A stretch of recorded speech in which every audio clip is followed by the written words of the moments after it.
Câmara Municipal de Uberlândia. Um novo tempo, uma nova Câmara.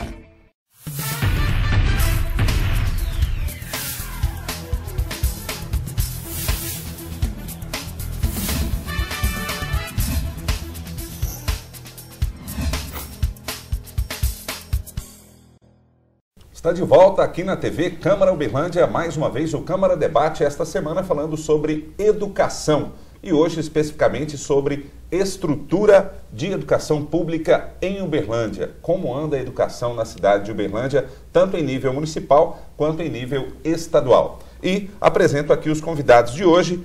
Primeiramente, gostaria muito de agradecer a presença e apresentar aqui o Felipe Atier, vereador do PP. Muito obrigado pela presença.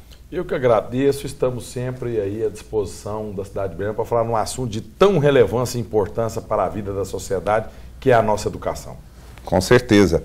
Aqui ao meu lado direito, o Superintendente Regional de Ensino, Wagner Lemos. Muito obrigado pela presença e a disponibilidade de estar aqui conosco. Eu que agradeço estar aqui nesse momento falando, repetindo as palavras do vereador. Esse é assunto que de grande importância, né, para toda a nossa comunidade.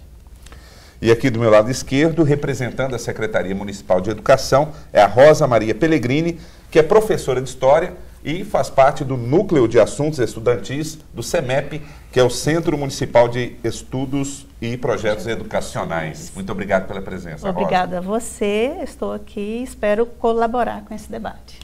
E também aqui, presente mais uma vez conosco, o vereador do PSB, Padre Mauri. Muito obrigado pela presença, vereador. Eu que agradeço novamente o convite. É um tema que diz respeito a toda a nossa sociedade. Eu digo que é um desafio para o Brasil, para Minas e para a nossa cidade também. Espero colaborar nesse debate tão relevante para a sociedade. Bom, eu agradeço também você que está em casa e nos acompanha aqui na TV Câmara com mais um Câmara Debate a partir de agora.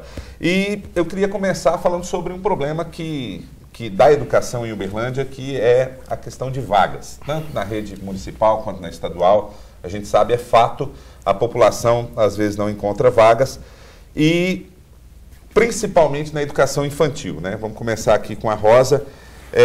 Eu tenho alguns dados aqui, que no início de 2013 a meta era de aumentar 950 vagas no primeiro semestre do ano passado. A ampliação foi de 1.419, então 1.419. Foi 500 a mais do que a meta, né? Para 2014, até meados agora de fevereiro, foram criadas 683 vagas, mas ainda há um déficit em Uberlândia de mais de 6 mil vagas na educação infantil municipal. O que acontece? Por mais que se crie vagas, ainda há demanda. Aumentou a demanda além do programado, ou a cidade não veio acompanhando esse aumento gradativo dessa demanda? A demanda, ela cresce ano a ano por uma série de fatores. Primeiro, a gente já tinha uma demanda reprimida e a gente que trabalha na Secretaria de Educação há vários anos vem observando isso. E é necessário a definição de políticas públicas para ampliar esse acesso, para ter mais escolas para a população. Além disso, Uberlândia é uma cidade que recebe uma quantidade grande de imigrantes todos os anos. Então, além de atender aquelas crianças que já nascem aqui,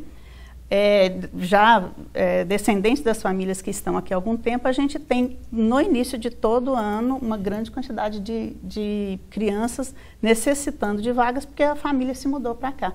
E isso também no decorrer do ano. A gente acompanha famílias que vêm, aparecem no início do ano, no meio do ano, outubro, já tem gente chegando de outras cidades procurando vaga.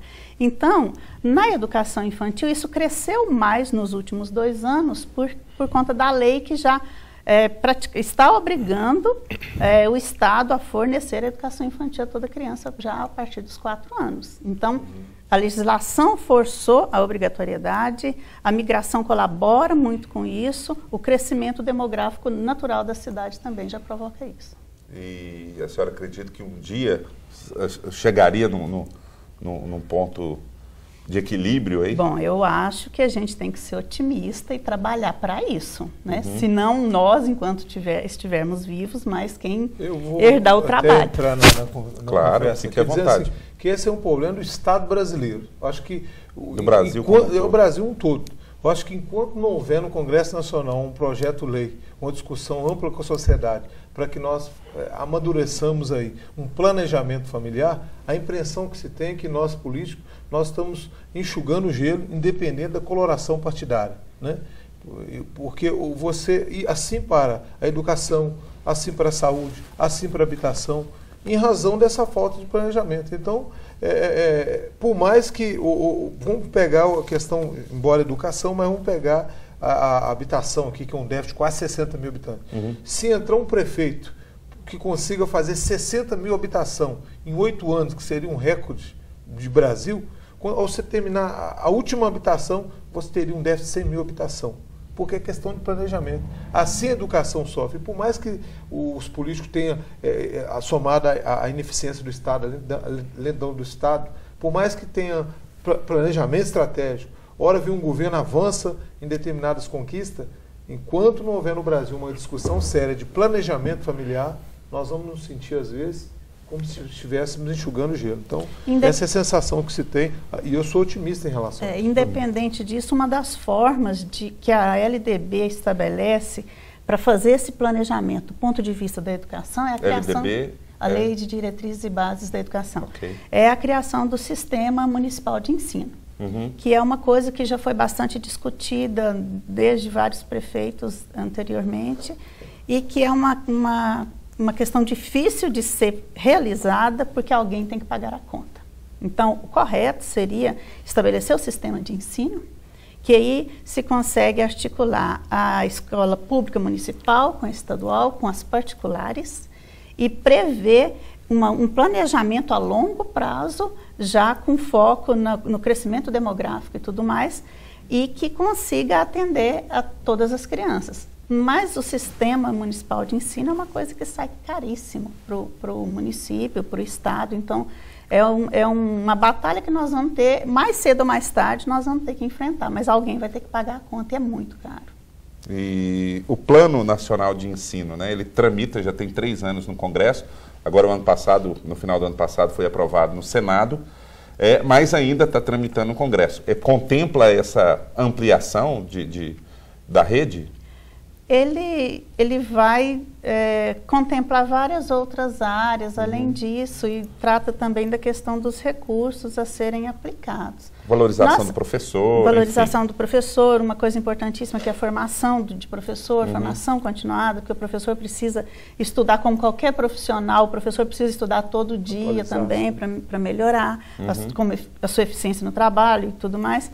Mas a nossa expectativa com a promessa, né, do que já foi aprovado, com a ampliação de recursos injetados na educação a partir do que está projetado para o pré-sal. Então, a nossa expectativa é de que, quando começar a sair mais dinheiro para a educação, a gente tenha condição de fazer isso. No entanto, o próprio município e o estado ficam muito limitados, não pode gastar, tem o limite para gastar com educação, mas a gente vai ter que inverter uma lógica também e parar de pensar a educação enquanto gasto e pensar como investimento. Né? Então vai depender disso também. Bom, em âmbito estadual, Wagner, o governo, como que está a Uberlândia? Está investindo para se ter mais vagas e há um déficit maior na rede estadual?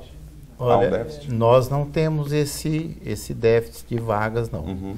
Todo o nosso alunado hoje, tanto de Uberlândia como da minha regional, todos esses alunos estão em sala de aula. Nos anos iniciais, como a professora Rosa falou, ela é de responsabilidade do município, mas nós temos essa parceria com a prefeitura, onde esses alunos, onde a prefeitura não oferece por espaço físico, por demanda, nós da rede estadual, nós recebemos todo esse alunado dos anos iniciais. Os anos finais do ensino fundamental, os anos finais do ensino médio, de responsabilidade do Estado, nós temos todas as nossas escolas hoje oferecendo vagas para os nossos alunos. O que acontece?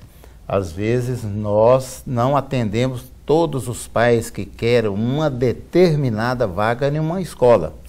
Mas isso não quer dizer que nós não tenhamos vaga para os nossos alunados. Então, hoje, a realidade nossa de Uberlândia, Nós estamos aí inaugurando agora no mês de abril, maio, mais 2 escolas, com 1.500 alunos no Shopping Park, no Jardim das Palmeiras. A previsão de uma escola para o Jardim Célia, que estamos aí aguardando, até conversei aí no intervalo com o padre Amauri. Nós estamos aguardando a documentação para que a gente, já está no nosso plano de atendimento para 2015, mas precisamos dessa documentação. Visto que hoje, igual ela falou, Uberlândia é uma cidade com um crescimento assim assustador, acho que é acima da média. Eu fui diretor de escola e lá a gente tinha essa noção do que é o crescimento de Uberlândia, que é o cidadão chega aqui, o que ele quer? Escola, trabalho e moradia. Então, dentro da área da educação, a gente já tinha essa visão. Então, hoje os nossos bairros, a nossa parte central, no tempo que o vereador Felipe era estudante, era mais concentrada no centro de Uberlândia. Hoje são nos bairros novos que abriram. Então, essa demanda hoje, a gente, dentro da nossa rede estadual, estamos procurando suprir essas dificuldades dessas novas moradias de novos bairros. Bom, o senhor disse que 2 escolas vão ser inauguradas, né, no Shopping Park e no Jardim das Palmeiras 2. Jardim das Palmeiras 2. São bairros novos na cidade de Uberlândia. O Felipe, que já foi secretário de Habitação... Eu pedi essa escola em 2009, viu, Vaguinho? Para sua antecessora e tudo, demorou e vamos brigando em 2010, 2011... Aí você chegou, realidade. Aí agora que a escola está ficando, né, o Estado também o Estado é lento até no processo a DEOPS, para fazer uma licitação, o senhor sabe, a fila que tem lá não é fácil, né? Mas existe essa demanda também, né? Vamos supor, a cidade precisa de habitação, precisa colocar as pessoas. Mas tem que ter toda uma estrutura de educação, saúde... O Uberlândia é uma cidade fácil de expandir ela, porque nós temos aqui terrenos planos, cidade plana, fácil de bombear água, fácil de lidar com esgoto, fácil de lidar com a coleta de lixo. Ela não é o Juiz de Fora, que é tudo morro, não é uma Belo Horizonte que só tem montanha. Então, Uberlândia é fácil de expandir, ela, o custo é mais barato. E Uberlândia é uma cidade vocacionada a um crescimento disso aí, até um crescimento imobiliário, tem um dos maiores mercados imobiliários do país, em termos de pujança, de força. Isso faz com que Uberlândia cresça gigante e faça com que o Estado e o município tenham que correr atrás de investimentos aqui. Não é só de escola, é de polícia, é de novos batalhões de polícia. Saúde. Uberlândia tem esse desafio enorme. E nós precisamos entender, o padre Mauri falou uma coisa aí, nós não temos recursos suficientes hoje.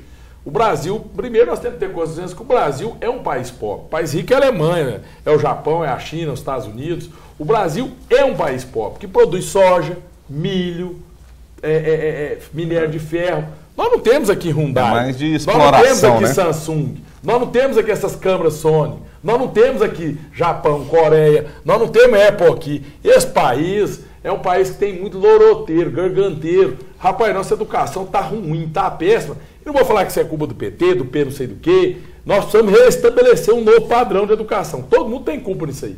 Todo mundo tem alguma culpa nisso aí. Desde aqueles que endividaram o Estado brasileiro, porque aí é dinheiro para pagar a aposentadoria, dinheiro para pagar serviço das dívidas. Tem que fazer superávit para poder as pessoas continuarem emprestando para o Estado que gasta mais do que arrecada, que senão o povo para de emprestar. E aí, quando vai executar o orçamento, não há dinheiro suficiente. Minas Gerais não tem dinheiro para educação, a Prefeitura de Uberlândia não tem dinheiro para educação. Ué.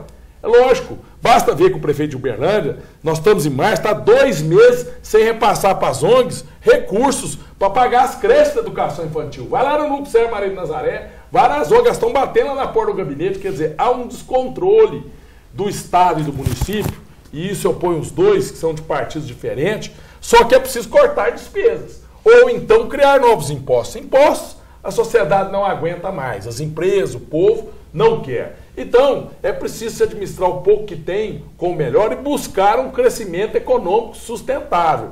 E para poder ter Hyundai, para poder ter Samsung, para poder ter Apple, para poder ter Sony, para poder ter o que se tem de criação de tecnologia nesse mundo, nós precisamos de um maciço investimento em educação que o Brasil está longe de fazê-lo. Vão vender soja, vão vender milho, vão vender carnezinha, vão vender vende petróleo, né? Petróleo, outra esperança. Olha, vem cá. Refinar lá fora. Por que você acha que os Estados Unidos estavam espionando a Petrobras? Presta atenção. Os Estados Unidos têm as maiores reservas de xisto do mundo. Maior que essa lorota aí do pré-sal que está lá no fundo do poço, muito maior. E eles já descobriram a fazer um custo barato, transformar esse xisto em combustível, gás e outras coisas. Amanhã, olha o comportamento de mudança dos Estados Unidos para o Oriente Médio. Ele deixou de acontecer no Oriente Médio, fez as pazes com o Irã. Ele já está vendo, ele não precisa mais do petróleo do Oriente Médio. Deixa ele se matar, se estrumbicar lá. Nós somos aqui autossuficientes, temos petróleo, ainda temos gás de xisto. E a Argentina, nossa vizinha aqui, é a terceira maior do mundo, né, depois da China. Então, na verdade, assim, de xisto. Então, esse pessoal vai produzir isso aí, né, a Argentina só não tem a cabeça, pior do que nós, né? O populismo, peronismo, esse povo, Cristina Kirchner, o problema deles é outro. Mas tem a terceira maior reserva desse xisto do mundo. Amanhã, esse xisto, esse pré-sal, custou uma fortuna debaixo do sal. Nós estamos com os beiços lambendo a educação atrás desse dinheiro que foi colocado. Amanhã, os Estados Unidos derramam no mercado mundial esse xisto em forma de combustível e tudo, com a China e a Argentina, o preço do petróleo vai lá embaixo. Aí o que acontece? Fica inviável tirar esse pré-sal. É isso que os Estados Unidos estavam espionando. Ver o custo dessas reservas nossas do pré-sal, quanto custa para tirar essa tecnologia, se ela pode ser reduzida de preço para poder tornar competitiva. Eles sabem direitinho a hora de fazer as coisas. Eles têm tecnologia, então estava espionando a Petrobras para isso, porque eles estão bilionários com essas reservas de xisto que existem, as maiores do mundo, que dá para sustentar o mercado deles por século. Então, na verdade, quando eles fizerem isso, babar o petróleo no Oriente Médio, aí vai ter uma oferta de petróleo enorme, os preços vão cair nesse barril de petróleo, não sei se a 30 ou a 20, o pré-sal fica inviável. Aí foi aquele dinheiro que ia para a educação e nunca foi. E a Petrobras, que valia R$53, está valendo R$13 a ação. E o governo acha que isso vai segurar a inflação, segurando os preços dos combustíveis e detonando a principal empresa brasileira da forma que está sendo detonada. E podendo colocar em risco no futuro esse dinheiro que é uma fonte de educação que seria fantástico para o Brasil dar um salto, que seria essas reservas que viriam do pré-sal e outros recursos bancários, é riqueza nova. Mas não é riqueza de tecnologia, não. É riqueza que está no fundo. É de exploração, né? É commodities, é o país da commodities. É o país que foi da cana-de-açúcar, né? Não era esse o país da cana-de-açúcar? É o país do cafezinho. Do ouro. É o país do ouro. É o velho Brasil. Como antes, nunca na história desse país, nós estamos do mesmo jeito de 500 anos atrás. Muito obrigado. Bom, eu não sou de fazer futurologia, porque eu pessoalmente, eu acredito que o Congresso Nacional, apesar de toda essa estrutura que nós vemos, um Estado ineficaz, pesado, eu ainda sou otimista em relação a isso. Eu acredito que nós conseguimos fazer uma boa apresentação de candidato para o Congresso Nacional, com todos os vícios do Congresso Nacional. Eu ainda acredito que nós conseguimos... O eleitor precisa ser educado para votar. Para votar consciente. Nós podemos reverter esse quadro. E eu acho que, eu não tenho informações muito privilegiadas, mas assim, uma coisa a gente está percebendo, a educação, infelizmente, no Brasil ainda não é prioridade dos governantes de modo geral. Você tem destaques específicos aqui, Uberlândia, quando o prefeito coloca na pauta a cidade de referência à educação como prioridade. Mas com toda essa complexidade que nós temos acompanhado, que o Felipe mesmo até mencionou. Bom, a gente vai dar seguimento a essa discussão aqui no Câmara Debate, hoje falando sobre educação e especificamente sobre a estrutura de educação em Uberlândia. Logicamente que o assunto, ele dá um rodeio aí em outros temas que acabam caindo na questão da falta do investimento, da falta de estrutura. E a gente volta a debater isso depois do intervalo aqui no Câmara Debate. Não saia daí, volta já.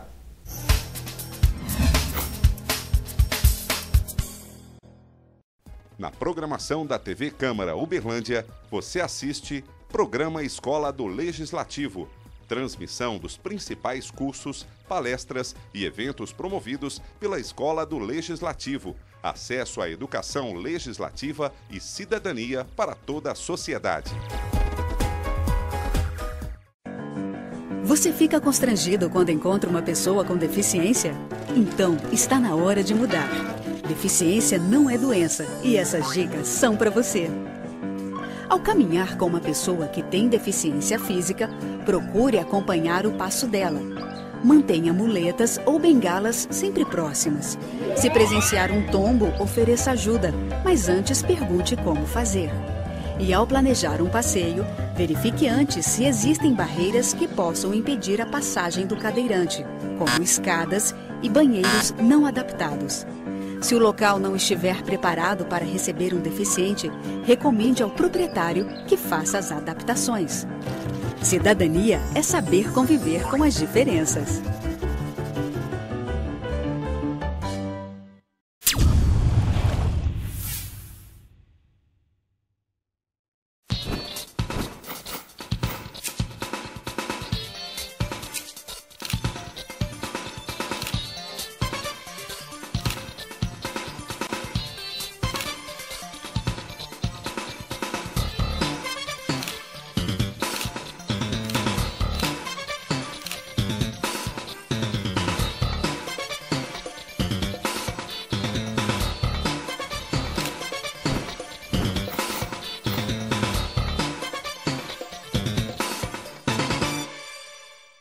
Conheça a Câmara Municipal de Uberlândia. Acesse www.câmarauberlandia.mg.gov.br. Notícias. O perfil de cada vereador. Assista aos programas veiculados na TV Câmara. Dê a sua sugestão. Participe. www.câmarauberlandia.mg.gov.br. Câmara Municipal de Uberlândia, mais preparada para os desafios do crescimento de nossa cidade. Você assiste na programação da TV Câmara Uberlândia. Fala Vereador. Informes do parlamentar com temas de sua atuação legislativa no plenário da Câmara Municipal e espaço para ampliação do debate das políticas públicas para a sociedade.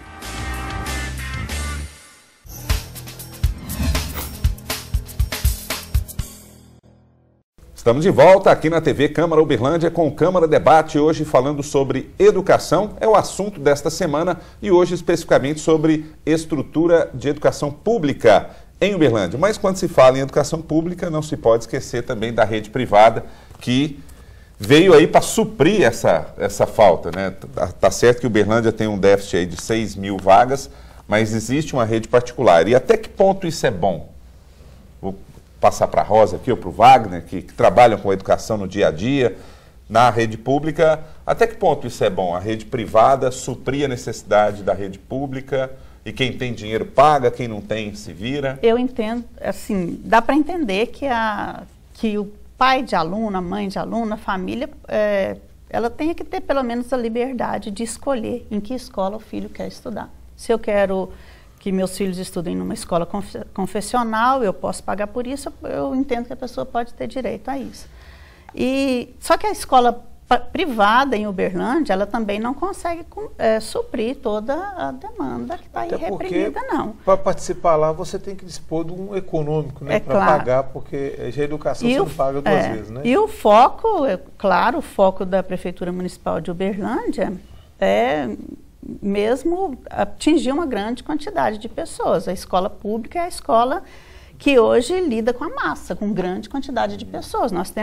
Eu trabalho numa escola, por exemplo, que atende cerca de 1.500 alunos, enquanto que uma escola particular, confessional, atende 300, 350 alunos. Então, nós estamos falando de uma realidade em que a gente tem hoje 116 escolas, que é o caso da rede municipal de ensino, 39 de ensino fundamental na área urbana, 13 na zona rural, são 63 escolas de educação infantil e mais as 32 ONGs conveniadas. Então, assim, são 116 unidades, a gente não conta aí, nessas 116 a gente não inclui as ONGs, mas a gente tem a preocupação de fazer nessas 116 unidades uma educação de qualidade. A nossa preocupação é com o que a gente tem, que nós estamos discutindo, que às vezes é limitado, nós estamos preocupados em fazer uma educação de qualidade. E a procura é imensa. Nós temos escolas da rede municipal, quando a gente abre o período de inscrições no segundo semestre, nós temos escolas que depois de divulgada a lista dos que conseguiram vaga, tem uma lista de espera de 500 alunos. Então, a procura pela escola municipal é grande, porque o trabalho tem sido feito, a gente vem numa proposta de trabalhar de maneira democrática, de fazer uma gestão democrática na escola, a gente vem procurando criar mecanismos para participação popular nos conselhos escolares. Nós estamos agora incentivando a criação dos grêmios estudantis, justamente com o objetivo... Lei de Milturia, até que enfim vai ser executada. Já foram no... grande conquista. Isso, no ano passado... Instituir essa lei faz 10 anos, uma década já. No ano passado. Autoria, né? De nossa autoria. E uma excelente iniciativa, porque os alunos, eles começam a participar, a ter algum desenvolvimento, algum senso de que é importante participar socialmente, de se corresponsabilizar pela sua escola, pela sua vida escolar e de participar. Então, no ano passado, a Prefeitura de Uberlândia, através da Secretaria de Educação, desenvolveu o trabalho nas escolas de zona urbana, de ensino fundamental. No ano passado, 17 grêmios foram criados. Nós fizemos a eleição das coordenações colegiadas dos grêmios, nós fizemos a eleição informatizada. Os alunos amaram participar e assim foi uma aula de cidadania para eles. Eu vibro, até arrepio com isso. E foi uma coisa muito bonita, eles participando, eles fizeram campanhas, eles discutiram a escola, eles apresentaram propostas. É o primeiro lugar onde a pessoa, lá já novo com 10, 12 anos, começa a ter noção da coletividade. Né? Claro. Tá aqui meu professor de educação física, Vaguinho, lá no Estadual no Museu. Estudei no Museu da 5ª ao 3º colegial. Quando eu fiz essa lei, há 10 anos atrás, que instituiu os grêmios estudantis nas escolas municipais, que é uma lei de mentoria, eu fui presidente do Grêmio Cívico, eleito do estadual, no colegial, no ginásio e no colegial. O meu vice-presidente, o Raimundo Messias Júnior, é o desembargador hoje no Tribunal de Justiça de Minas Gerais, está lá. Ele era o vice-presidente, eu era o presidente, nós disputamos a eleição. Minha chapa, foi a primeira vez que eu fiz marketing, Estudantes Trabalhadores, ET, eu copiei o nome do filme. E a chapa de lá, professor, era eu. Dobrava o nome da camisa da escola, Estadual de Uberlândia. Forte também o marketing deles. Estudantes Unidos. E o pau quebrou, ganhei por 26 votos a eleição com o Raimundo, contra a outra chapa. Ali eu tinha que organizar a interclasse, ajudar. Eu levantava 5h30 da manhã domingo, chegava na escola 6, que é o estadual, só tinha uma quadra coberta, o senhor sabe disso. Todo mundo queria jogar lá para fazer vôlei. Enquanto tinha que ser de cá, eu tinha que começar às 7 da manhã o jogo, para acabar meio-dia, que os meninos tinham que ir embora. E atrás das prendas, a dona Sâmia Mamé Ferraz, a dona Terezinha, mandava eu ir atrás das prendas do comércio para fazer a festa junina, para pescaria, eu tinha que ir atrás, tinha que organizar. Então, isso, a participação é importante, senão nós não formamos liderança. Nós não formamos. Então, tanto parabéns à administração municipal por estar fazendo isso, fazer essa participação. Porque o que eu devo, eu comecei lá. Você tem a ter noção da coisa pública, a ter que comprar troféu, a pedir crédito para o Clemente, irmão do Baiano, lá nos Esportes Imperiais. Você me paga porque eu vou cobrar uma taxa de inscrição, os meninos vão trazer mês que vem, eu preciso dar as bolas, eu preciso do apito. É lá que a pessoa vai fazendo, formando os estudantes. É preciso julgar, inclusive, responsabilidade da escola em cima do Grêmio, professor. Isso ajuda demais a educação. É nesse sentido que eu quero valorizar a atitude que a Secretaria de Educação está tendo, de criar mecanismo de que esses alunos participem das decisões da escola através de assento obrigatório no Conselho Escolar. E os nossos alunos de Grêmio, hoje, todos os 17 grêmios formados, eles têm o coordenador de assuntos estudantis que participa com direito a voto dentro do Conselho Escolar. E que ajuda a discutir a escola e representa os alunos efetivamente lá dentro. Então, é uma posição bastante importante. Isso é que é importante. Isso aí é uma coisa das mais importantes. Wagner. Reforçar essa parte aqui do programa é o seguinte. Hoje, para nós vermos o tanto que a nossa escola hoje é boa. Que a gente ouve, a escola do meu tempo era boa, a escola do meu tempo era boa. Hoje a escola boa é a escola hoje que nós vivemos, ela com todas as dificuldades. Falta de recursos, professores sempre almejando um bom salário. Mas a nossa escola hoje, o pai entra dentro da escola, o pai reivindica, o aluno hoje conversa com o diretor, hoje eu não tenho aluno ajoelhado em milho atrás da porta, hoje o aluno participa da escola, o pai participa da escola, o pai discute. Então a escola hoje nós sentimos que ela é da nossa população, com a presença maciça dentro. É isso que nós queremos em todas as minhas falas, a gente buscando a família. Igual ela falou do Grêmio também, eu quero ressaltar que, quando diretor de escola, nós criamos a associação dos pais dentro da escola. E isso muitas pessoas achavam que eu estava criando uma direção paralela dentro da escola. O pai dentro da escola é um encontro. Pelo contrário, o pai dentro da escola é seu parceiro. Ele começa a dividir as dificuldades da escola, começa a vivenciar as nossas dificuldades e começa a se inteirar. Até contribui no caso de uma falta de alguma coisa, a família se envolve ali. Né? A melhor coisa, Fernando, que eu tive na minha gestão foi essa participação da associação. Wagner, e a consciência que ninguém no mundo de hoje, inclusive até para nós políticos, ninguém passou aquela fase, por mais que tenha um ou outro que se destaque na propositura de projetos políticos, hoje você não consegue fazer mais nada sozinho. Aquela educação que a gente tem saudade, eu acho que aí, talvez aí, bate esse saudosismo, Felipe Etier, é aquela educação onde realmente parece que com todo aquele conservadorismo do Estado, com a ineficiência do Estado, e claro, não tinha a proporção que tinha hoje. O Felipe estava lembrando olhando na Câmara que uma coisa é uma cidade com 50 mil habitantes, uma coisa é cidade com 800 mil habitantes, quer dizer, realmente muda toda a demanda. Mudou, né? Mas nós, tradicionalmente, em todos os momentos políticos, a educação... Agora cria-se essa expectativa do pré-sal com todas as dificuldades aí, mas a educação nunca foi uma preocupação com prioridade no país. Aí teve o processo do golpe militar, que foi uma grande marca. Então toda a caminhada nossa nunca foi os portugueses. Nunca foi essa prioridade. Puxar a imperatriz austríaca. Isso vai tendo consequências. E graças à discussão da escola privada, graças às escolas privadas, que às vezes até no primeiro momento com grande interesse, e aí eu coloco as faculdades católicas, que vêm também ajudar na discussão da faculdade, e vem um movimento das particulares, que hoje acabou tomando um outro caminho. Hoje há um preconceito, verdade seja dito, em relação à escola pública. E a escola particular parece que destaca mas nem todos têm direito à escola particular. Né? Lá, se você não paga, Felipe, se você não leva lá o seu menino e paga no final do mês, o Luiz Felipe não fica lá, não. Fica não. Ele, com certeza...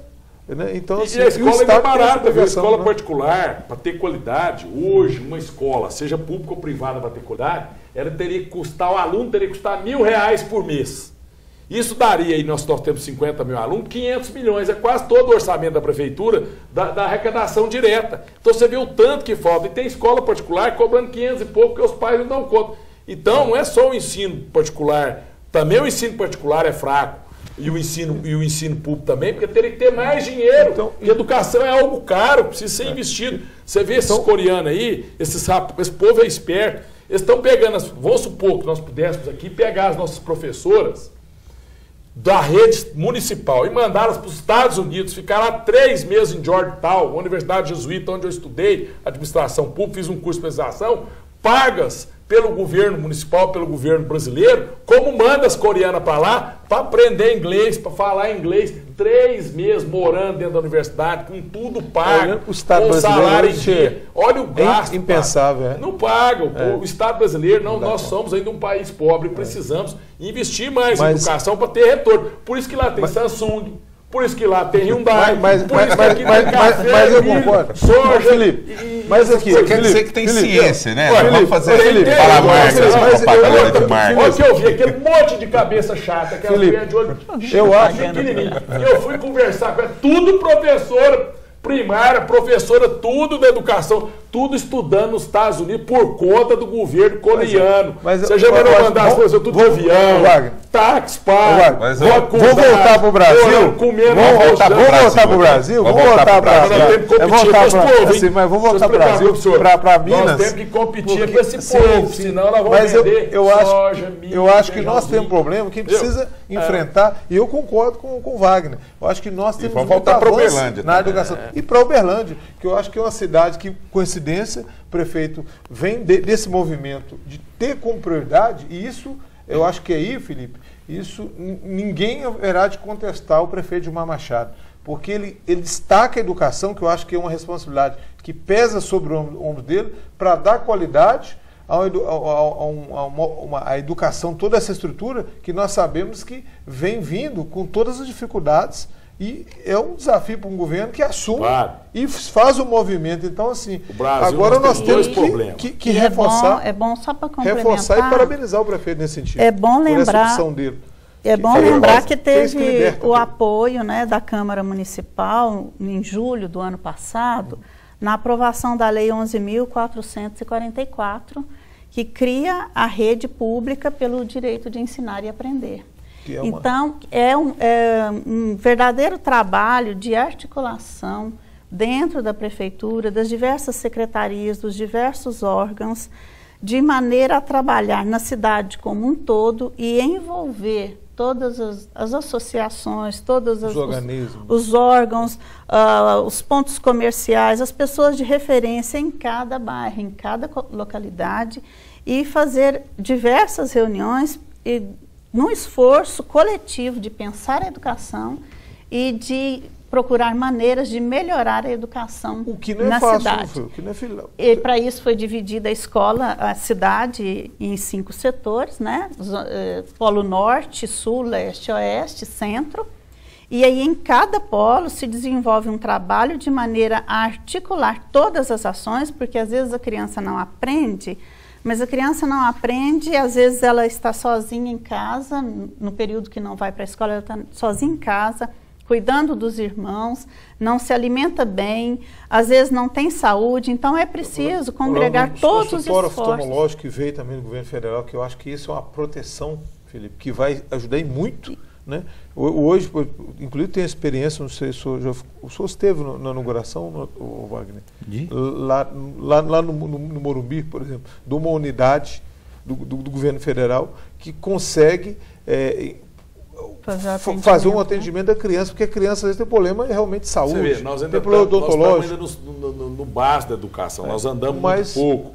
Dom Pedro, eu brinquei que Dom Pedro II puxou, um princípio, puxou os parentes dele, alemão, foi puxar os portugueses, a Maria Leopoldina nasceu em Munique. Mas vamos voltar para aqui. Agora, ele não fez as reformas necessárias na segunda metade do século XIX e os governantes seguintes não fizeram. Por isso que a educação do Brasil está desse jeito. Vá ao Japão, quando o imperador xingou o povo, falou assim, esse país está atrasado, é feudal, é porcaria, nós temos que acabar com isso aqui, vamos contratar 200 professores alemãos para vir ocidentalizar nosso país, senão eles vão passar em cima de nós no século seguinte, nós vamos ficar pobres e vão ser dominados. Quando o imperador falou isso, mandou ir na Inglaterra, mandou ir nos Estados Unidos, no segunda metade do século XIX, e falou assim, não, o país que nós vamos escolher são os alemães. É por isso que o Japão ganhou nas Primeira e na Segunda Guerra com ele. Fez uma reforma, deu base. O Brasil jogou os negros na rua, acabou com a escravidão. Seguir pra frente. A herança nossa, padre. Senão você fica na saudade. Na saudade, aí a herança é muito pesada. Você fica saudoso lá atrás. Você não rompe com os grilhões do passado, infelizmente. A não ser que haja um processo revolucionário. Não, mas você tem que... Então, nós estamos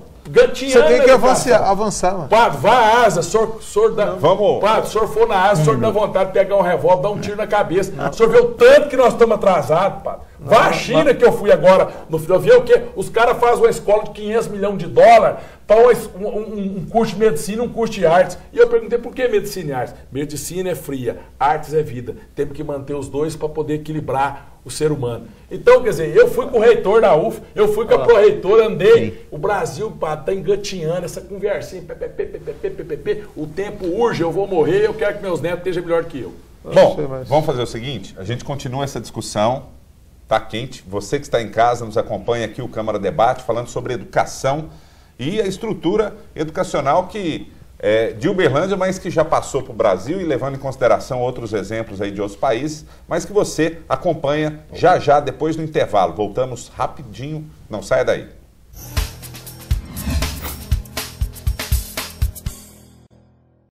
Você assiste na programação da TV Câmara Uberlândia. Sessões em Pauta.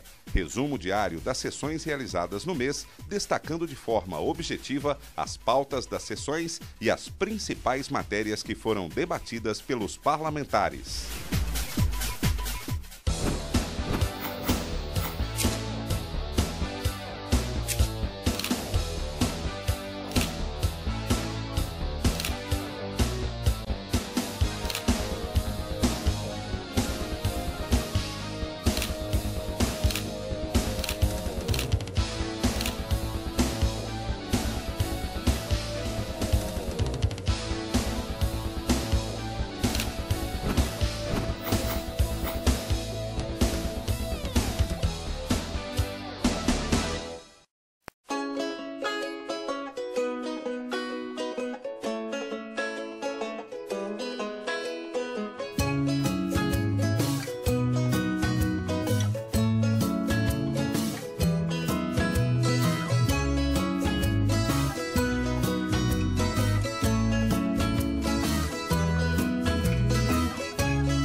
Você fica constrangido quando encontra uma pessoa com deficiência? Então, está na hora de mudar. Deficiência não é doença e essas dicas são para você. Pessoas com deficiência intelectual levam mais tempo para aprender. Mas isso não significa que sejam incapazes. Elas podem e devem estudar e trabalhar. Existem mais de 200 tipos de deficiência intelectual. A síndrome de Down é uma das mais conhecidas. Não seja superprotetor. Se a pessoa com deficiência for uma criança, trate-a como criança. Se for adulto, trate como adulto. Ao pedir alguma coisa, se ela não conseguir fazer, mostre um modelo e certifique-se de que foi compreendido. E o mais importante, respeite o ritmo dela. Cidadania é saber conviver com as diferenças.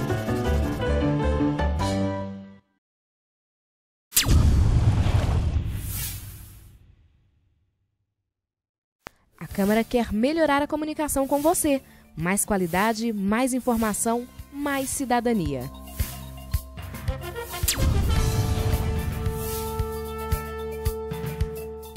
Veja na programação da TV Câmara Uberlândia, Jornal da Câmara, telejornal com matérias envolvendo sociedade e poder legislativo, informações dos principais fatos da semana.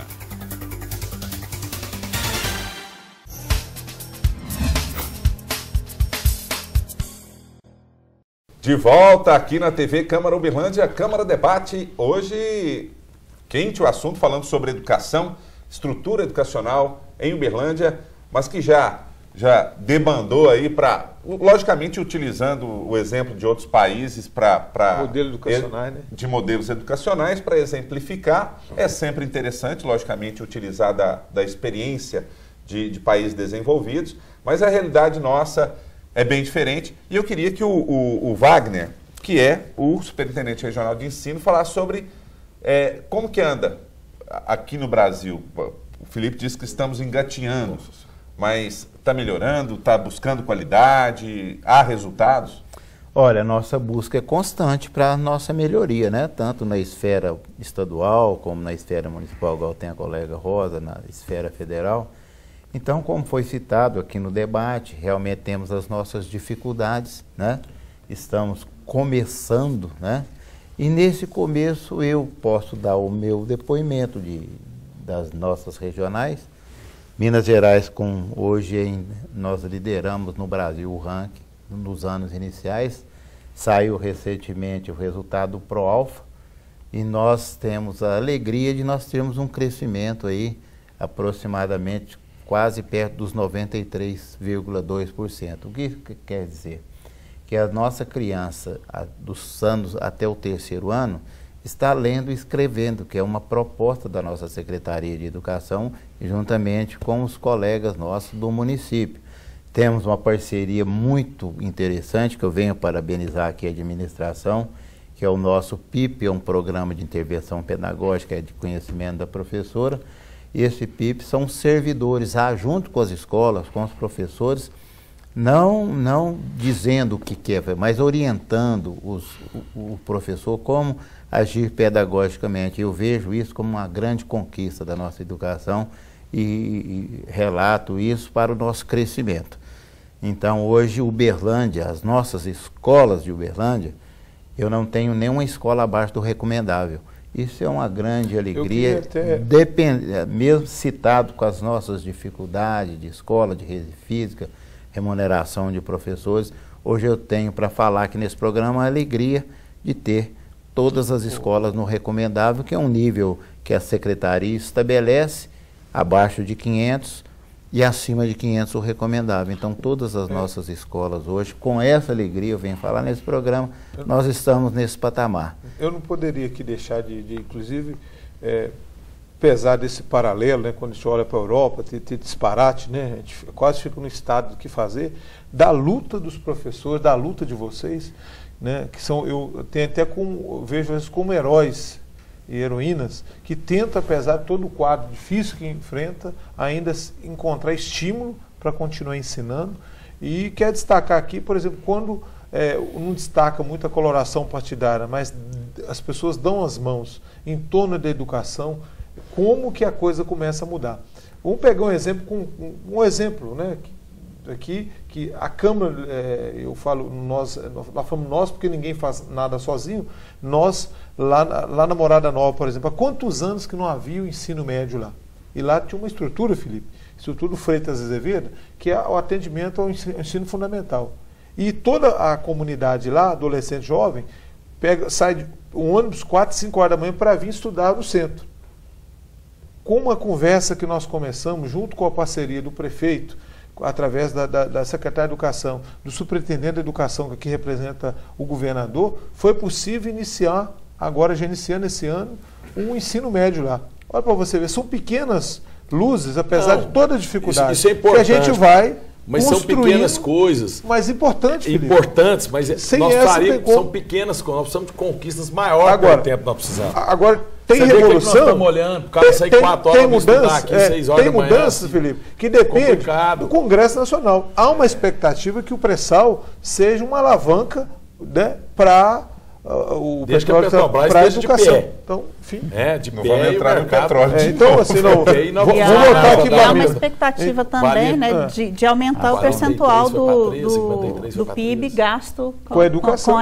Então, assim, eu prefiro ser otimista do que estacionar no pessimismo. De qualquer forma, não estaciona, não, padre. Eu sou crítico e procuro buscar, ficar fazendo discurso pequeno. O dia que o senhor for na Ásia, que era tudo mais pobre que o Brasil, países menores do que o Brasil, tirando a China. Mas eles tiveram que fazer enfrentamento deles. Numa situação muito pior, e a situação que eles estão ficando, nós estamos ficando para trás. Mas não é agora, já ficamos no século XIX, ficamos no século XX, estamos ficando no século XXI. Então, eu vou morrer e não vou ver as coisas andar. Então eu tenho que cobrar. Mas a luz de esperança, padre, eu sei, o senhor é cristão. Não, o senhor também é cristão. É muito cristão. O senhor fala essa conversa cristã lá na China, onde 70% não tem religião. Eu sou católico, não tem religião, isso não cola lá não, padre. Lá o povo quer resultado. Inclusive o povo quer saber, essa escola funciona? Essa escola aqui, como é que estão os professores? O Estado avalia os professores?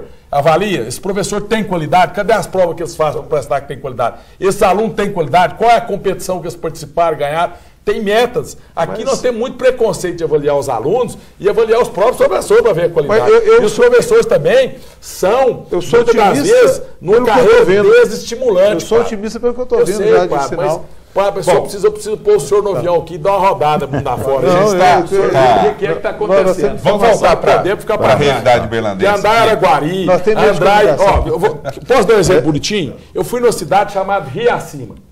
Essa cidade de Riacima fica 240 quilômetros daqui. Lá tem uma Universidade Federal de Viçosa. Existe essa cidade, 250 anos, o Uberlândia tem 125. Depois que o governo pôs lá a Universidade Federal de Viçosa, porque ela é a cidade do garimpo, nunca foi para frente. 7 loteamentos novos, é outra cidade. Eu fiquei entusiasmado com essa pequena dessa. Mas lá, chega lá, tem construção inacabada no campus, o campus, uma caqueira lá, e mesmo assim está dando resultado. Você acredita? Quer dizer, é onde falta recurso, onde falta terminar os prédios que estão acabados, onde falta pôr mais dinheiro.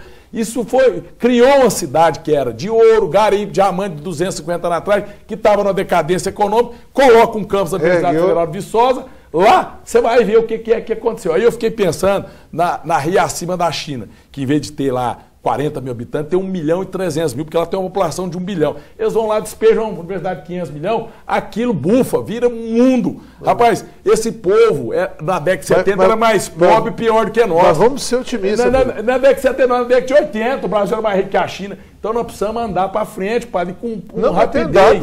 Porque senão as coisas vão ficando para trás do mundo afora. Bom, nós temos andado. Vamos cair numa realidade aqui que não pode deixar de ser falada no programa de hoje, porque o tempo passa e vai acabar que a gente vai discutir muito o Japão, os Estados Unidos e a Alemanha. Vai deixar esse povo e vamos esquecer um pouco do Uberlândia. Estou discutindo Riacima. Você conhece Riacima? É 200 e poucos quilômetros de Uberlândia. Eu vou te levar lá pertinho, depois de Campo Paranaíba, para você ver o que é. Tá. Eu conheço essa Minas Gerais, é na palma da mão, não é só o Japão, os Estados Unidos, não. Já que você conhece na palma da mão, vamos falar sobre o seguinte aqui, que eu quero saber da Rosa, especificamente, mas todos podem falar, e eu quero saber do Poder Legislativo também. Que a gente está falando em cidade, em Uberlândia. Estamos esquecendo a área rural, porque existe a educação na área rural, a estrutura, tem seus problemas, e eu queria saber como que o Poder Municipal está tratando a área rural na educação e como que o Poder Legislativo tem cobrado o Executivo nessa questão. Porque existe uma dificuldade do vereador pegar, ir lá na área rural, pôr o pé na terra, igual visita a escola dentro da cidade. Difícil. Não é? Por favor, Rosa. O município de Uberlândia tem 13 escolas de zona rural, na zona rural. No ensino fundamental. E a Secretaria de Educação lida com as escolas de zona rural, talvez até com mais carinho do que com as da zona urbana, porque sabe que lá as coisas são mais difíceis. Às vezes tem mais dificuldade de comunicação, tem a dificuldade de transporte. Então, quando chegam na secretaria demandas das escolas urbanas e da zona rural, em muitas situações se dá prioridade às escolas de zona rural. Por quê? Porque a situação é mais complicada. Para você ver, a Secretaria de Educação, eu não atuo especificamente nessa área, lida com transporte de alunos, uma grande quantidade de ônibus e vans que fazem transporte de alunos da porta da sua casa, pega cada um e leva para a escola, não só na zona rural, mas aqui dentro da cidade também, nos bairros, como por exemplo o Morumbi Shopping Park, que tem uma densidade enorme e que as escolas não conseguem atender, ele transporta esses alunos para as demais escolas. Inclusive, alunos do ensino médio, que não são nossos alunos, são transportados a partir do transporte que o município organiza. E nós tivemos agora, no início de março, o transporte de alunos das escolas começou a ter uma questão importante, que é a utilização dos monitores de transporte escolar. Porque a gente tinha apenas o motorista e as crianças no ônibus. Um ônibus cheio de criança e o motorista. Aí acontecia tudo quanto é tipo de coisa. Arranca extintor, estragam o cinto de segurança e tal. Então agora a Secretaria de Educação conseguiu fazer um acordo com as empresas e as empresas estão começando a colocar o monitor de transporte escolar. Eu mesma trabalhei na formação, no curso para esses monitores. E tudo isso visando que o aluno passe por um processo educativo dentro da escola, mas também fora da escola, na vida como um todo. Eu quero fazer na fala na Rosa, que mencionou o ensino médio transportado pela prefeitura. Sim, porque hoje nós, Estado, oferecemos ensino médio que a prefeitura não oferece. E nós recebemos os alunos do município dos anos finais para as nossas escolas, incluindo os meninos da zona rural que têm a terminalidade da escola dele no 9º ano. Então esse transporte é feito, essa parceria, porque esse alunado nosso não é do município e nem do Estado. Ele é da cidade de Uberlândia. Então essa parceria que é feita para transportar o nosso aluno de Uberlândia. E nós estamos procurando estender a nossa rede de ensino médio, como foi citado aqui no bloco anterior, a construção de novas escolas, né, com uma previsão de uma construção de uma terceira em 2015, né? Vocês viram aí, estamos aí trazendo uma outra escola para Uberlândia, que é a Escola Tiradentes, que atende mais família de militar, mas é um educandário, né? Seu Virgílio deve estar mexendo na cova. O sonho dele era ter a Escola Tiradentes em Virgílio. Falar que ela hoje vai se tornar realidade. Vai trazer a Escola Tiradentes. Parabéns. Você foi escola de excelência da Polícia Militar. Ele tinha eu quero até parabenizar, assim, porque nós, já entrando um pouco no legislativo, quando você tem um político no poder que tem essa sensibilidade para determinar, porque tem político, não estou aqui fazendo crítica nenhuma, que faz suas opções. E quando um prefeito define que a educação é uma referência para ele, e aí a todo movimento, inclusive, por exemplo, qualquer bairro, qualquer loteamento em Uberlândia hoje, por exemplo, isso daí é bem claro, prefeito, só será autorizado se houver um mínimo de equipamento público, e aí entendendo escola, posto de saúde, uma estrutura básica. Eu não poderia deixar aqui de destacar essa parceria madura, que eu mesmo fui um instrumento através do qual nós conseguimos levar, por exemplo, o ensino médio lá para a Morada Nova, em razão dessa parceria. E é uma demanda, e aí, superintendente, que a boa fofoca corre também, né? Assim como as más notícias correm, a boa fofoca corre. E outras comunidades, por exemplo, como a Tenda do Moreno, já está fazendo um movimento, olha, o que está acontecendo lá na Morada Nova, quem sabe pode vir acontecer aqui também na nossa comunidade. Eu falei assim, isso vai depender da parceria, porque se a parceria continuar, isso é bacana. Nossa, você pode ter certeza. Quem A política nossa educacional da secretária Ana Lúcia, ela é voltada para nós termos sala de aula para o nosso alunado. Eu quero até aproveitar, o amigo Felipe aqui, e vocês são legisladores aqui, que tem a palavra, tem a Câmara, tem a fala, sempre para orientar os seus eleitores, os nossos habitantes de Uberlândia, que essa é a política da nossa educação. Que tem aluno, nós criamos escolas. E quero aproveitar esse programa, se me permite aqui, uma resolução da secretária que às vezes ganhou um pouco de estranheza, deve ter chegado lá na Câmara e tal, do aluno do noturno. O que a secretária quer? Ela quer que aquele menino do noturno, aquele menino, estude no matutino ou no vespertino. Que o aluno que vai para o noturno é aquele menino que comprovadamente tem uma carteira de trabalho, ou seja, menor aprendiz. Porque o menino hoje que fica repetindo o ano iria para o noturno com 14, 15 anos. E hoje está oferecida a vaga para ele, noturno preferencial escolhido pela escola. Então não é que nós não queremos que o aluno não estude, nós queremos que ele estude sim, mas num turno preferencial, deixando para o noturno aqueles meninos que são impossibilitados, igual eu citei, pelo trabalho. Tem um aproveitamento melhor, isso. Né? Então, para que vocês, se surgir esse debate, que use essa oportunidade, que isso... É a política de Estado. A política de Estado. Evitar o ensino noturno. Ah, a secretária está fechando o noturno. A secretária não está fechando o noturno em nenhum governo. Nós estamos adequando para que esse menino não seja abusado pelo trabalho escravo, seja obrigado a trabalhar e ele, porque em detrimento ele não ter vaga. E tem oferta de vagas, professor? Tem. Todas. Porque haverá uma parte da população que sempre terá essa dificuldade, nós sabemos, parte dos meus estudos foi à noite, né? Então assim, não tem como, porque chega uma hora que, né, infelizmente tem que trabalhar e tem que estudar. Não pode dedicar pequena da família, né? Não consegue formar o cidadão. Então, alto grau de educação. Bom, infelizmente o tempo é pouco. Todos os programas que nós fazemos aqui, o tempo acaba sendo pouco, pois a discussão ela acaba se estendendo e isso é interessante. Mas eu queria deixar um momento final aqui, um espaço, 1 minuto para cada um, para que faça uma consideração final e o que tiver em mente agora para falar para a população de Uberlândia, aproveite esse espaço e fale agora e começar pelo Felipe Atier e fechando aqui com o Padre Amaury, na sequência. Por favor, Felipe.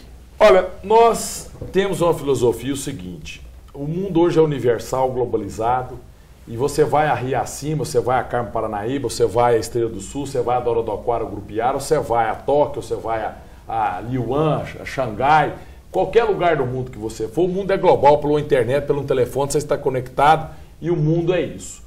Nós brasileiros precisamos queimar etapas como queimou-se na Ásia. Nós precisamos acelerar o nosso processo educacional. Para largar de vender milho, feijão, soja e esses produtinhos de minério de ferro e petróleo, nós precisamos criar tecnologia. Temos que ter um povo muito educado, um povo muito preparado, temos que investir milhões e milhões de dólares nessa juventude em termos de educação, temos que investir bilhões de dólares no nosso professorado e para isso, para poder nós termos qualidade e termos uma revolução nesse país educacional. E para isso nós precisamos de fonte de financiamento, recursos e precisamos realmente de disposição, de entendimento da nossa sociedade, da nossa elite, dos nossos dirigentes para que isso ocorra. Eu sou favorável a isso porque sei que esse é o caminho do Brasil. Não há outro caminho fora disso para nós sermos um país desenvolvido, mais justo, com menos diferenças regionais, mais igualitário e melhor. Então contem comigo, os nossos professores, as nossas crianças, porque nós estamos nessa linha com esse foco. Onde nós vamos, a área que nós mais gostamos, eu tive aí na habitação emprestado, mas eu sempre brinco, eu sou da educação. Eu estive emprestado na habitação, porque a educação é que vai transformar e mudar o país. Habitação é fazer casa, estruturar as famílias. Mudar o país que é o que eu quero para meus filhos e netos, tem que ser na educação. Beleza, Felipe Atier, muito obrigado pela presença aqui. E também o Wagner Lemos, que é superintendente regional de ensino. Muito obrigado, enriqueceu muito o debate aqui, o assunto, trazendo as informações da rede estadual. Eu agradeço esse momento aqui, uma alegria estar perante você, padre, a nossa colega Rosa, você, Fernando, Câmara, Felipe Atier, nosso amigo vereador, por esse espaço, por esse esclarecimento, né? E com alegria de estar aqui, de poder passar para os nossos pai, para o nosso alunado, essas conquistas, né, da educação que nós, dentro das dificuldades, eu acredito que seja muito grandiosas, né? E estamos aí sempre para trabalhar para a melhoria dessa educação nossa. Bom, então obrigado, Wagner, e a gente espera contar com o senhor em outros programas que falaremos aqui sobre educação.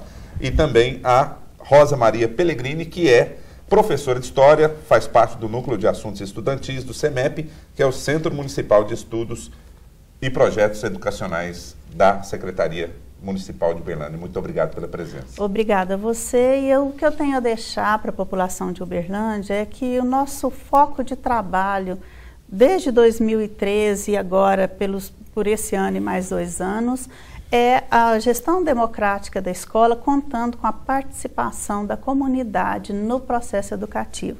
Para a gente sair do que é o participacionismo, você escolher um para ir lá te representar no conselho escolar, mas começar a participação efetiva dos pais na vida escolar do filho, nos eventos da escola, nas assembleias gerais do conselho escolar. Participe, procure saber, procure opinar e acompanhar o trabalho da escola. O Felipe fala muito em alavancar o processo da educação no país e eu entendo que isso é possível ser feito com investimentos, mas também com a participação de cada um dos brasileiros.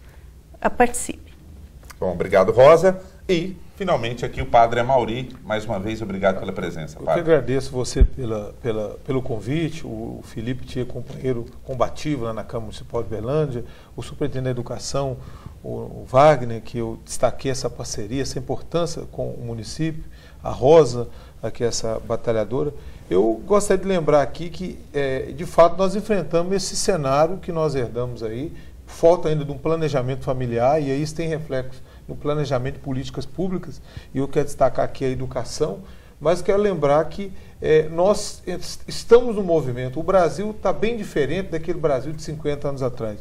Eu acho que, apesar de todas as dificuldades que nós temos enfrentado, hoje é um movimento, ainda que às vezes lento, gateando, como o Felipe mesmo estava mencionando aí, de que a educação é o caminho para melhorar a nossa nação. E eu não tenho dúvida que é dando as mãos, pais, filhos, professores, educadores, políticos, Felipe, que nós vamos conseguir melhorar a educação. Não existe outro caminho, não existe coelho na cartola. E somado a isso, essa política de maior investimento na educação, tendo a educação como prioridade. Terminando, como diz Paulo Freire, a educação é o único caminho que verdadeiramente liberta o ser humano de tudo para a vida plena.